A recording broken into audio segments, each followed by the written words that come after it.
जीवन को महान बनाने वाली प्रेरणादायक कहानियां, निस्वार्थ भाव से जगत कल्याण की सेवा में समर्पित महान व्यक्तियों के अनुभव। प्रजापिता पिताश्री ब्रह्मा एवं मातेश्वरी जगदम्बा सरस्वती के संग के रंग, ईश्वरीय यज्ञ इतिहास की झलकियां तथा परमात्म शक्ति अनुभूति से अपना जीवन श्रेष्ठ बनाने के लिए देखिए कार्यक्रम प्रेरणा।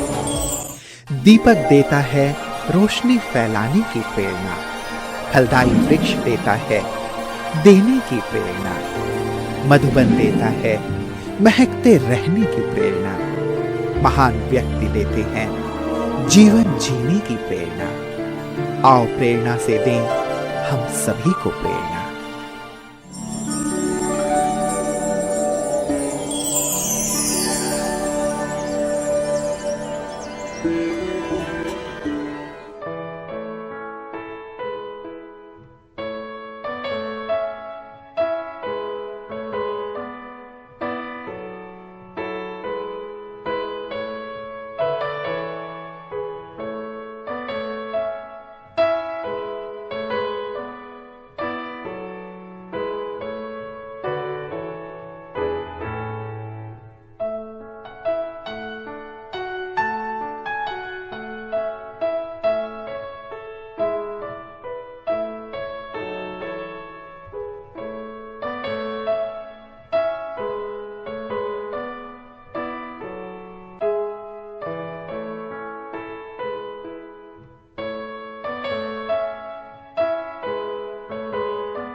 महर्षि जाबाली से जुड़ा प्राचीन मध्य प्रदेश राज्य का सुंदर शहर जबलपुर कटंगा कॉलोनी के प्रजापिता ब्रह्मा कुमारी ईश्वरीय विश्वविद्यालय की संचालिका के रूप में आदरणीय विमला दीदी जी निमित्त है। आप इंदौर जोन मीडिया प्रभाग की संयोजिका भी हैं। आपका जन्म सन 1948 में इंदौर में हुआ। बचपन से ही आप में धार्मिक वृत्ति, भक्ति भाव, सृजनात्मकता, सरलता, संतुष्टता, परोपकारिता आदि विशेष गुण समाहित रहे हैं। आपने लौकिक पढ़ाई एमए बीएड तक पूरी की। सन 1969 में इंदौर से ही आपको ईश्वरीय ज्ञान प्राप्त हुआ। सन 1972 में परमपिता परमात्मा की अवतरण भूमि पांडव भवन में अव्यक्त बापदादा से पहली बार मिली। बापदादा के वरदान और वरिष्ठ दादियों के दिशा निर्देश से आप सन 1973 से इंदौर, कोटा, रायपुर, दुर्ग, भिलाई आदि सेवा स्थानों पर सेवाएं प्रदान करती हुई सन 1996 से जबलपुर की ईश्वरीय सेवाओं को निरंतर आगे बढ़ा रही हैं। परमात्मा का दिव्य संदेश जन जन तक पहुंचाते हुए आपने महिला दिवस पर चर्चा, सर्वधर्म सम्मेलन व अनेक चैतन्य दिव्य झांकियों का आयोजन किया। वर्तमान समय 15 उपसेवा केंद्रों, 20 गीता पाठशालाओं व 30 टीचर्स बहनों सहित 2000 से भी अधिक बीके भाई बहनें आपके नेतृत्व में अपना जीवन कमल पुष्प के समान पवित्र बना रहे हैं।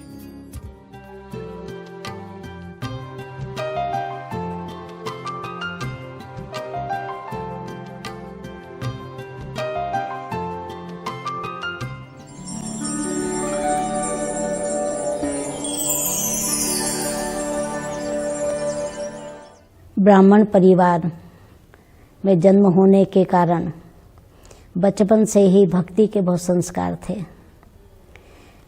छोटी आयु से ही मेरी भक्ति में बहुत रुचि थी।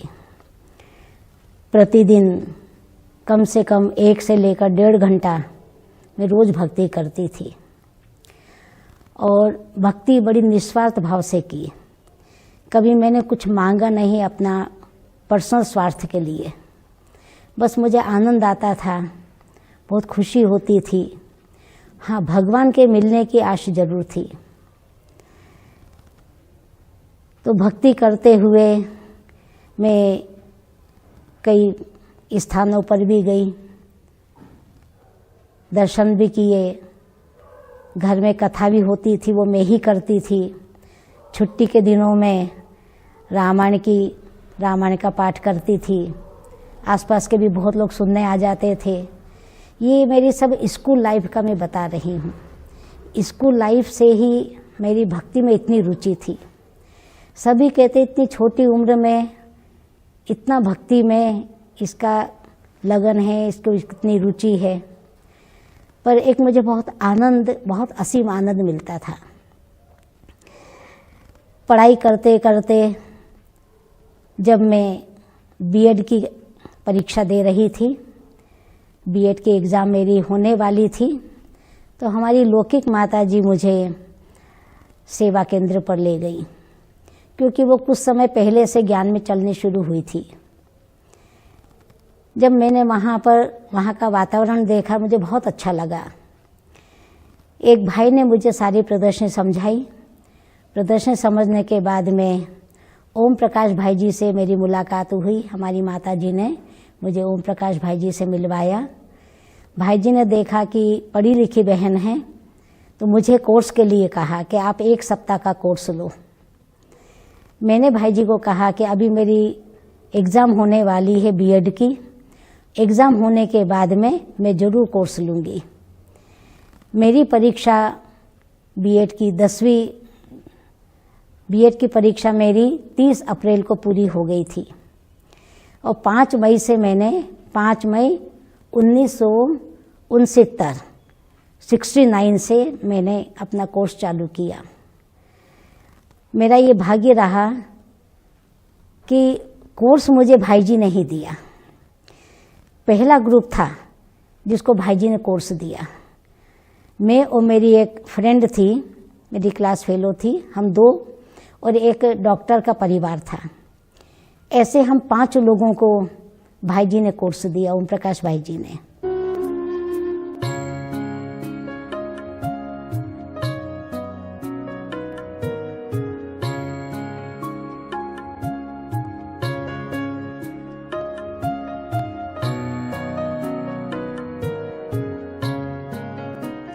कोर्स लेने के बाद में मुझे इतना अच्छा लगा, इतना खिंचाव होता था कि भले ही मुरली पूरी समझ में नहीं आती थी, लेकिन आने का आकर्षण बहुत रहता था।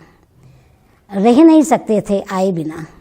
सुबह सुबह जल्दी उठ के तैयार हो जाना और क्लास में आना, मुरली सुनना। मुरली मुझे धीरे धीरे समझ में आई, एकदम समझ में नहीं आई, लेकिन आना और वहाँ का वातावरण में बैठना मुझे बहुत अच्छा लगता था। ज्ञान को समझने के बाद मुझे जो सबसे अच्छी बात लगी, परमात्मा का परिचय। क्योंकि भक्ति करती थी, उसने परमात्मा को सर्वव्यापी कहा, सब में भगवान है, सारे देवता भी भगवान हैं। लेकिन यहाँ आकर के जब मुझे ये सत्य परिचय मिला कि ईश्वर एक है और वह निराकार है, जन्म मरण से न्यारा, और जो जन्म मरण से न्यारा होगा उसी को ही भगवान कहा जाएगा, ये बात मेरे अंदर तक चली गई। और इतना मुझे अच्छी लगी कि आज तक मुझे परमात्मा का सत्य परिचय कहीं नहीं मिला, वो सत्य परिचय मुझे यहाँ आकर मिला। बस इस ज्ञान में मुझे और ज़्यादा आकर्षण पैदा किया आने के प्रति, और मैं प्रतिदिन बड़ी लगन से आने लगी। धीरे धीरे ज्ञान को जैसा मैं समझती रही, ज्ञान में मुझे दूसरा जो चित्र सबसे अच्छा आकर्षित किया प्रदर्शनी के चित्रों में, हमारे ज्ञान के चित्रों में, वह वर्ल्ड साइकिल, सृष्टि चक्र। ये सृष्टि, एक तो परमात्मा का परिचय मुझे बहुत अच्छा लगा, एकदम सत्यता कि यही सत्य है, यही सत्य परिचय है, यही ईश्वर है। दूसरा, सृष्टि का चक्र इस प्रकार से घूमता है, 5000 वर्ष का है, और इसमें इस प्रकार से 4 युग आते हैं, और ये अंतिम अभी संगम युग चल रहा है। इसी में ही सब कुछ परिवर्तन होना है। परमात्मा आते हैं, हमें ज्ञान देते हैं, हमारे संस्कारों का परिवर्तन करते हैं और संस्कारों के परिवर्तन करने के बाद ही हम सतयुगी दुनिया में जा सकते हैं। ये बात दिल के अंदर में बहुत अच्छी लगी और ऐसा ही पुरुषार्थ शुरू कर दिया कि हमें संस्कारों का परिवर्तन करना है। हमारे अंदर जो भी कमियां हैं, कमजोरियां हैं, जो भी हमारे अंदर अवगुण है, वो हमें निकालना है। इस प्रकार से रोज क्लास करते करते बहुत लगन बढ़ती गई, लगन बढ़ती ही गई। योग में भी कई घंटे बैठ करके अच्छे अच्छे अनुभव करते रहे। तो इस प्रकार से 1 साल निकला। फिर मुझे ऐसा लगता था कि बस मुझे आश्रम में ही रहना है।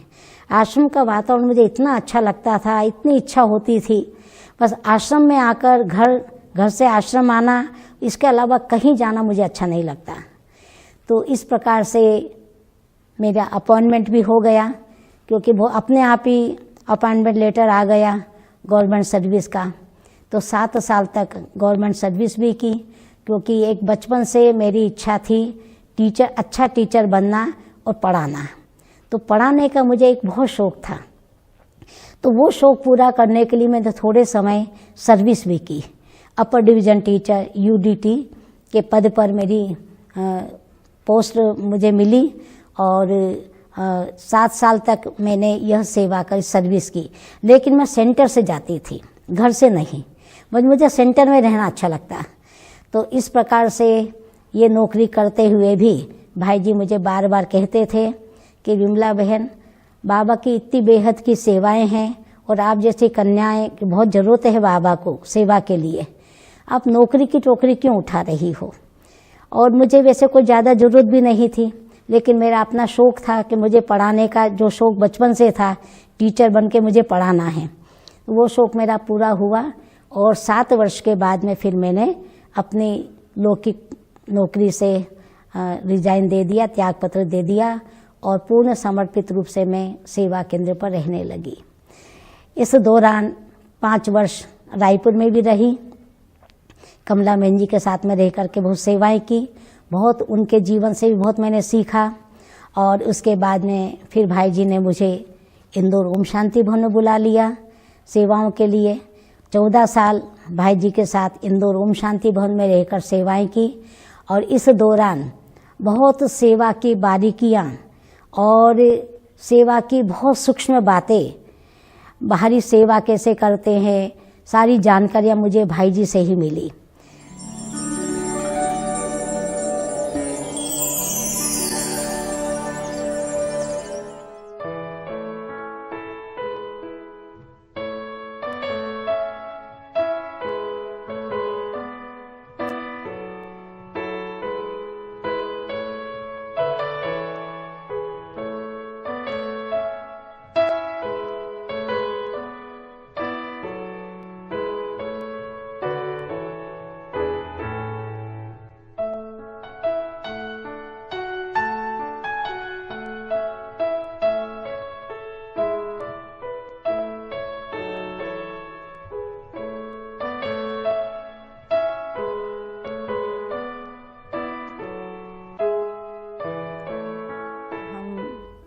पांडव भवन में गए थे 71 में, टीचर्स ट्रेनिंग थी। तो बाबा के अव्यक्त होने के बाद में टीचर्स ट्रेनिंग दिल्ली में पहली बार हुई थी और सिर्फ 9 कन्याओं की थी। उस 9 कन्याओं में मेरा भी था। तो एक तरह से ये कहो कि पूरे मध्य प्रदेश से मैं अकेली ही थी और दूसरे स्टेट से बहनें आई थी। तो हम 9 कन्याओं की ट्रेनिंग पांडव भवन दिल्ली में हुई थी। गुलजा दादी जी उस समय पांडव भवन दिल्ली में रहती थी। तो 1 मास की हमारी ट्रेनिंग रही और ख़ास करके हमारी जो टीचर थी, ट्रेनिंग टीचर सुदेश बहन जी थी, जो इस समय जर्मनी में है। तो 1 महीने की उस ट्रेनिंग में बहुत लगन से हमने सारी बातों को सीखा, सुना और प्रैक्टिकल किया। सुबह अमृत वेले का योग बहुत पावरफुल, सारी बातों जितनी भी सुधाई जाती थी उसको मैं अच्छी तरह से याद करके रिपीट करती थी। तो गुलजा दादी जी को हमारी ये सारी बातों को देखकर बहुत अच्छा लगा। तो भाई जी को कहा कि जितनी कन्याएं अभी ट्रेनिंग में थी उसमें आपकी ये कन्या फर्स्ट क्लास रही, सबसे अच्छी सब बातों में नंबर आगे रहा इसका। तो वहाँ से ही गुलजार दादी जी की बड़ी कृपा दृष्टि मुझ पर हुई। फिर जब भी मधुबन जाते थे, मैं खास दादी से मिलने जाती थी। दादी जी बड़े प्यार से मुझसे मिलती थी, उनको याद रहता था ये वही कन्या है जो पांडव भवन में ट्रेनिंग करने आई थी। प्रकाशमणि दादी जी के साथ का भी मुझे बहुत अच्छा अनुभव रहा। प्रकाशमणि दादी जी का मुझे बहुत प्यार मिला, बहुत दुलार मिला। मैं इंदौर से बड़ी बड़ी पार्टियां लेकर जाती थी शिविर कराने वालों की। दादी हमेशा ये नोट करती थी कि ये कन्या इंदौर से आती, 2-2, 3-3 बस लेकर आती है। कई बार उन्होंने ऐसा नोट किया। और फिर मैं जब दादी से मिलने जाती थी तो दादी मुझे बहुत प्यार दुलार करती थी। एक बार मेरा सिर भी चूमा उन्होंने, तो मुझे इतना प्यार किया कि इतनी देखो ज़्यादा बड़ी उम्र नहीं है इसकी, लेकिन फिर भी ये सेवा कितनी अच्छी लगन से करती है। तो हमेशा जब भी दादी मिलती थी तो दादी की भी मुझ पर बड़ी कृपा रही और दादी का बड़ा प्यार दुलार रहा। और एक तरह से जबलपुर जो मुझे भेजा गया वो दादी जी ने ही भेजा। आज भी दादी जी ने जो मुझे सेवा के लिए जहाँ भेजा है, आज भी मैं वहाँ हमेशा दादी जी को सामने रख करके उनसे प्रेरणा लेकर के मैं सेवा करती रहती हूँ। दादी दादी गाए दिल, दादी दादी गाए दिल ये हमारा, कोई नहीं तुम सा प्यारा, कोई नहीं तुम सा प्यारा।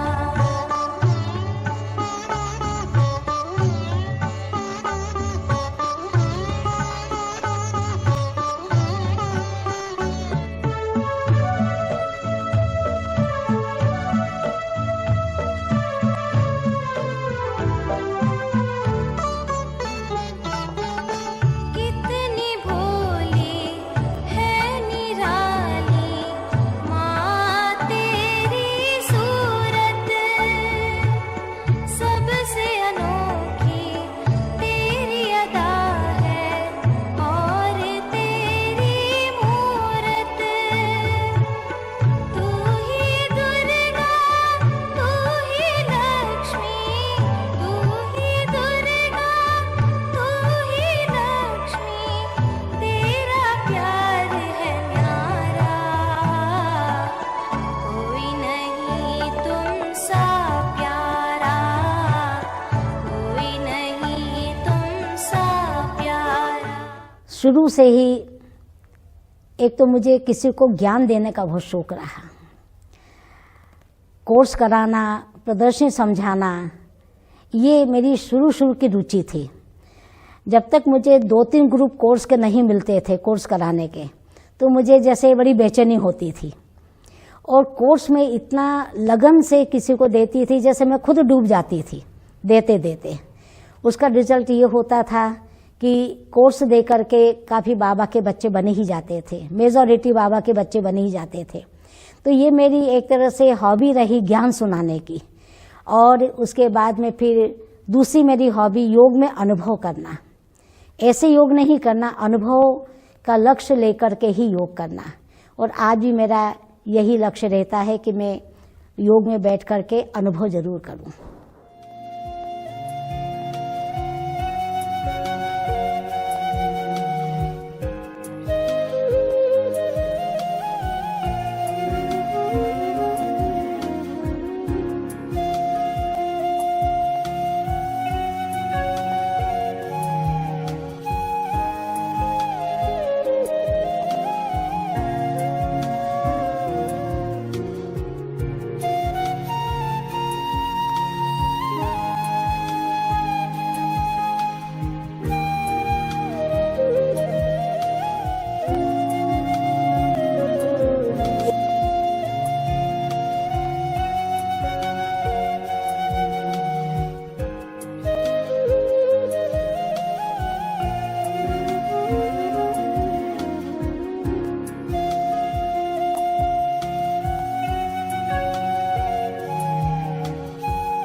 मैंने शुरू से अपने जीवन का एक सिद्धांत बनाया है कि बड़े जो मुझे कहें मुझे मान लेना चाहिए।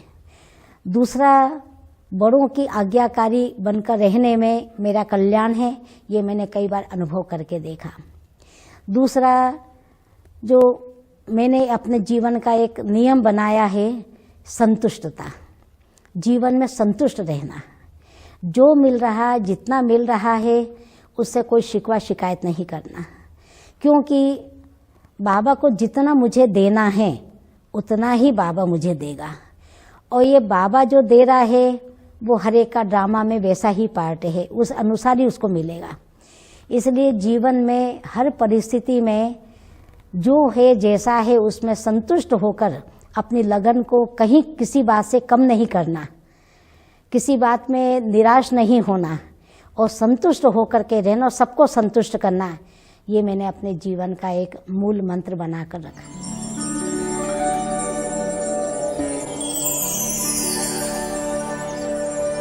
वो उनका जीवन जैसे कहे कि सरलता और सौम्यता की प्रतिमूर्ति रही और हर चीज़ पहले खुद अपने जीवन में उतारकर हम सबके आगे रखी।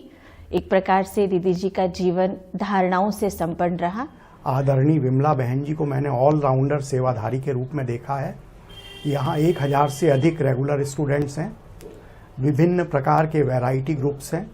उनको कैसे ममतामयी पालना दी जाए, उनकी प्रभावी सेवा कैसे की जाए, ये मैंने उनके जीवन से सीखा है। वे अथक सेवाधारी हैं और अनुभवी एवं धारणा मूर्त आत्मा है। मैंने देखा कि दीदी में लव एवं लॉ का बहुत अच्छा बैलेंस है। दीदी सब बहनों को बहुत प्यार से चलाती हैं और साथ ही साथ हमको नियम मर्यादाओं की शिक्षा भी समय प्रति समय देती रहती हैं। दीदी का कहना है कि हम नियम अनुसार चलते हैं तो बाबा भी हमारी बहुत मदद करता है।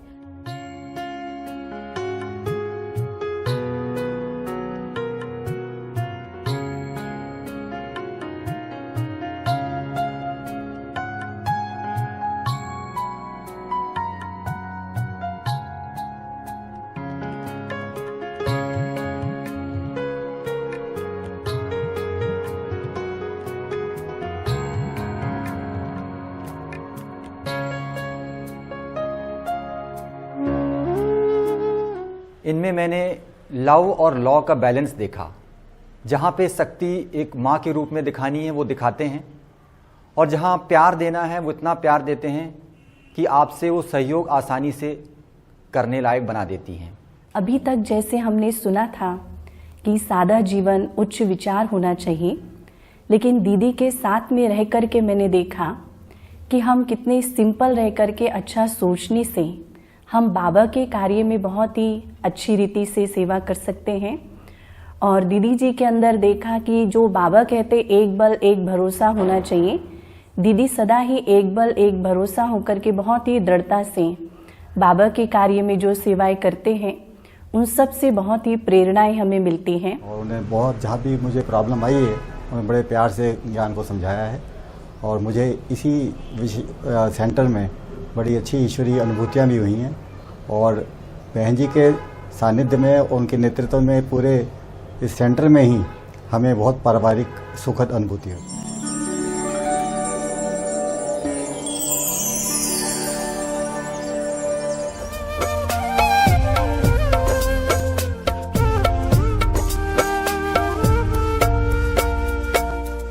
कैसे करूं मैं बाबा तेरा शुक्रिया, कैसे करूं मैं बाबा तेरा शुक्रिया।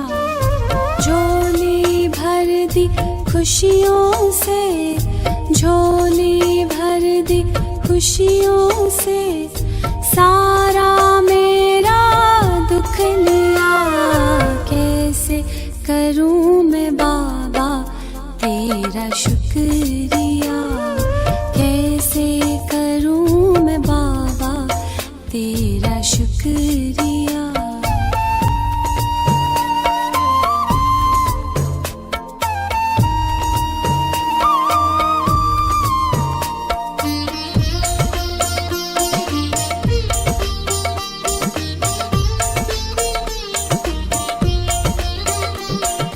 जब भी आते हो सुख लाते हो, जब भी आते हो सुख लाते हो, फूलों से दामन भर जाते हो, जीवन मिल गया खिल गया।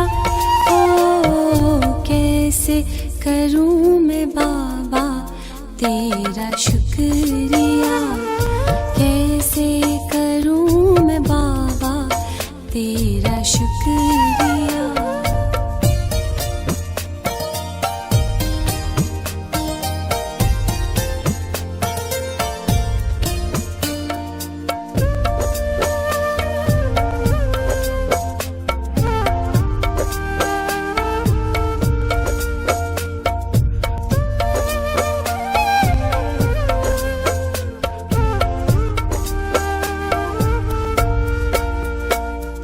सूक्ष्म वतन में बाबा जो बुलाए, झूला झुलाए गोदी में बैठाए।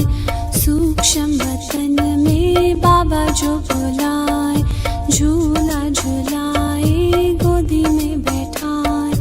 सब कुछ मिल गया मिल गया। ओ कैसे करूं मैं बाबा तेरा शुक्रिया, कैसे करूं मैं बाबा तेरा